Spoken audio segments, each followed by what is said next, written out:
કચ્છના રાપર તાલુકામાં કરોડોના પોસ્ટ ડોડા અને ગાંજાની ખેતી ઝડપાઈ।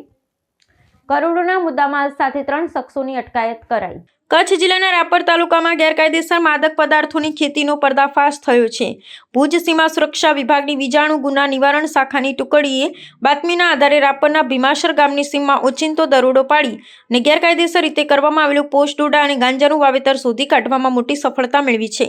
આ કામગીરી દ્વારા સરહદી જિલ્લામાં ચાલતા નશીલા પદાર્થોના કાળા કારોબાર પર સુરક્ષા તંત્રે જોરદાર પ્રહાર કર્યો છે। પ્રાપ્ત વિગત અનુસાર પ્રતિબંધિત કેફી દ્રવ્યોનું આ વાવેતર અંદાજે 2 એકર જેટલા વિશાળ કૃષિ વિસ્તારમાં કરવામાં આવ્યું હતું।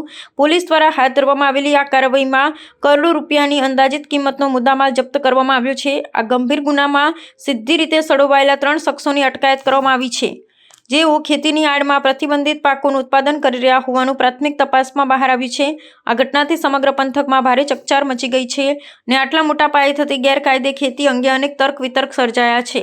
હાલમાં સુરક્ષા એજન્સીઓ દ્વારા પકડાયેલા 3 આરોપીઓની સઘન પૂછપરછ હાથ ધરવામાં આવી છે, જેથી આ ગેરકાયદેસર વ્યવસાયના મૂળ સુધી પહોંચી શકાય અને તેમાં સંડોવાયેલા અન્ય સૂત્રધારોને પણ ઝડપી પાડી શકાય। વહીવટી તંત્ર દ્વારા આ મામલે કાયદેસરની કડક કાર્યવાહી આગળ ધપાવવામાં આવી રહી છે।